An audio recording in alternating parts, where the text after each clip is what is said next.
नमस्कार, आदाब, सत श्री अकाल, जय भीम, जोहार। मेरा नाम है नवीन कुमार। क्या एक्ट्रेस और मॉडल पूनम पांडे ने जनता को उल्लू बनाया है? क्या पूनम पांडे ने प्रचार हासिल करने के लिए खुद ही उड़ाई है अपनी मौत की खबर? मीडिया के तमाम हलकों में यह चर्चा है कि प्रचार की भूखी पूनम पांडे को कुछ नहीं हुआ है और उसने पैसे कमाने के लिए अपनी टीम के जरिए अपनी मौत की खबर उड़ा डाली। आप सब जानते हैं कि 2 फरवरी की सुबह पूनम पांडे की मौत की खबर खुद उनकी मैनेजर ने दी थी। उसने लिखा था कि आज की सुबह हमारे लिए बेहद मुश्किल साबित हुई है। हमें यह बताने में बेहद दुख है कि सर्वाइकल कैंसर की वजह से हमने पूनम पांडे को खो दिया है। इस दुख की घड़ी में हम आपसे प्राइवेसी की गुजारिश करते हैं। प्राइवेसी की गुजारिश, यह प्राइवेसी की गुजारिश क्यों थी, अब समझ में आ रहा है। पूरी इंडस्ट्री इस खबर से सदमे में रह गई थी। हर तरफ जैसे तूफान मच गया। ऐसा कैसे हो सकता है? अभिनेत्री कंगना रनौत से लेकर डेजी शाह और पूजा भट्ट समेत तमाम लोगों ने गहरी संवेदना जताई, लेकिन अब पता चला है कि पूनम पांडे ने चंद सिक्कों के लिए इस संवेदना का मजाक उड़ाया था। देखिए कि खबर दी गई थी कि पूनम पांडे की मौत उनके कानपुर के पैतृक निवास पर हुई। 10 बजे से पत्रकार उनके बारे में जानकारी हासिल करने के लिए सक्रिय हो उठे थे। अपने आप को पूनम की मैनेजर बताने वाली एक महिला निकिता शर्मा ने प्रेस नोट जारी किया था। इस प्रेस नोट में बताया गया था कि सर्वाइकल कैंसर की वजह से पूनम अब इस दुनिया में नहीं रही। इस प्रेस नोट में यह भी लिखा गया था कि हमें सर्वाइकल कैंसर को हल्के में नहीं लेना चाहिए। साथ में एक फोन नंबर भी दिया गया था, लेकिन जब उस पर कॉल की गई तो वो नंबर फेक निकला। कॉल उठाने वाले ने कहा कि वो तो पश्चिम बंगाल का रहने वाला है और पूनम पांडे को वो जानता तक नहीं है, लेकिन उसके पास सैकड़ों कॉल्स आ चुके हैं और वो इससे परेशान हो चुका है।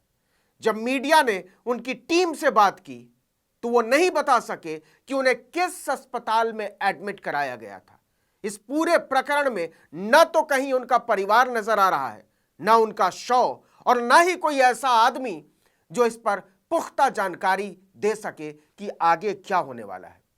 जब पूनम की पीआर टीम से संपर्क करने की कोशिश की गई तो उनकी तरफ से सबको एक ही जवाब भेजा गया। हमें सुबह सुबह पूनम की मौत की खबर उनके परिवार वालों से मिली। हम उनकी फैमिली से संपर्क करने की कोशिश कर रहे हैं, लेकिन उनका कोई जवाब नहीं आ रहा है।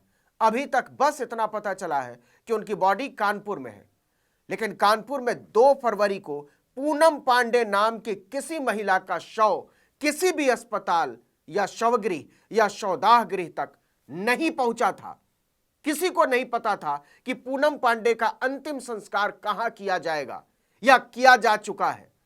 लोग शोक जताने कहां पहुंचे या परिवार ने श्रद्धांजलि सभा कहां रखी या कुछ नहीं। मतलब यह भी खबर झूठी निकली।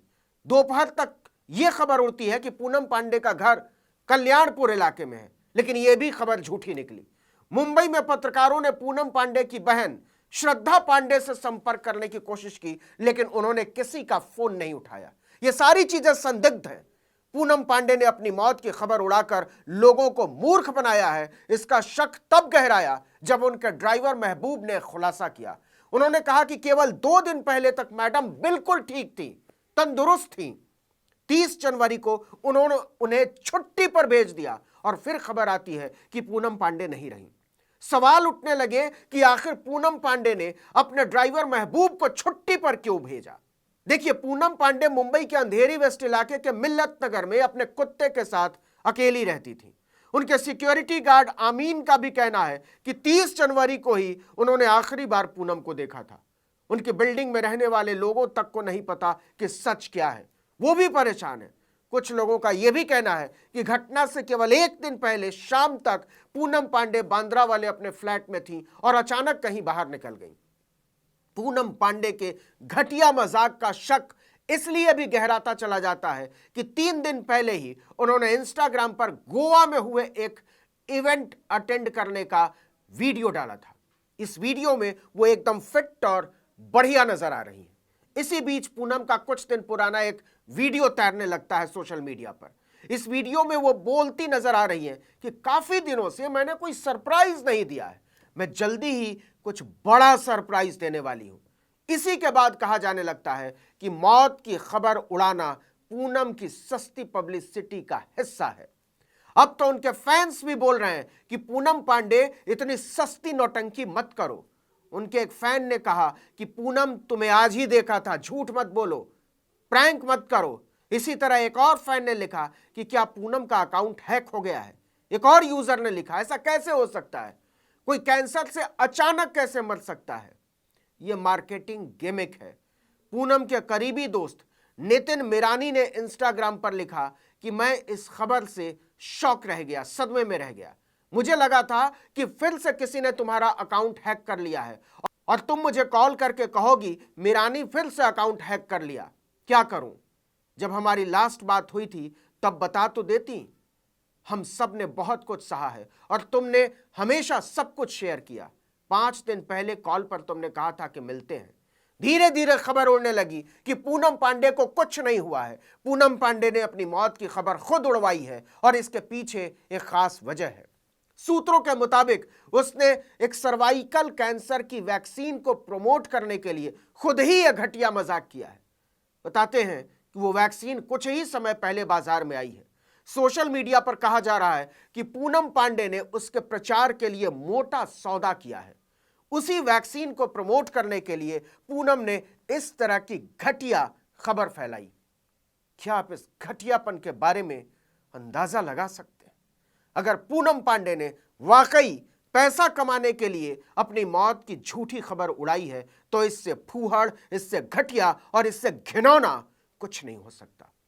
कानून का रास्ता इस पर क्या होगा यह सोचना पुलिस और प्रशासन का काम है, अदालत का काम है।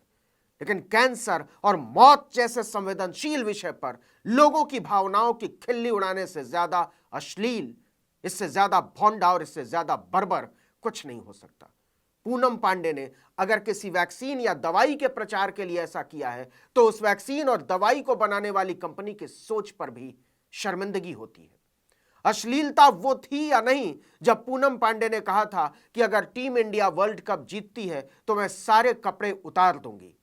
लेकिन मौत की झूठी खबर उड़ाना और गीदड़ की तरह छिपकर इसका मजा लेना न केवल भयानक नंगापन है बल्कि एक विभत्स क्रूरता है।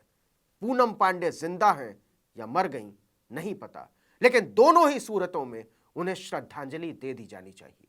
इस वीडियो में इतना ही, लेकिन अगर आपने आर्टिकल 19 इंडिया को अब तक सब्सक्राइब नहीं किया तो फौरन कीजिए, बेल आइकॉन दबाइए, घंटी जैसी आकृति लाइक कीजिए और कमेंट करके बताइए हमारा वीडियो आपको कैसा लगा। यूट्यूब पर देख रहे हैं तो हमारे चैनल को सब्सक्राइब कर दीजिए, फेसबुक पर देख रहे हैं तो हमारे पेज को लाइक कीजिए, हमारा व्हाट्सएप चैनल जरूर फॉलो कीजिए, आर्टिकल 19 इंडिया के नाम से आपको मिल जाएगा। और ट्विटर हैंडल है आर्टिकल 19_इंडिया और मेरा ट्विटर हैंडल नवीन जर्नलिस्ट।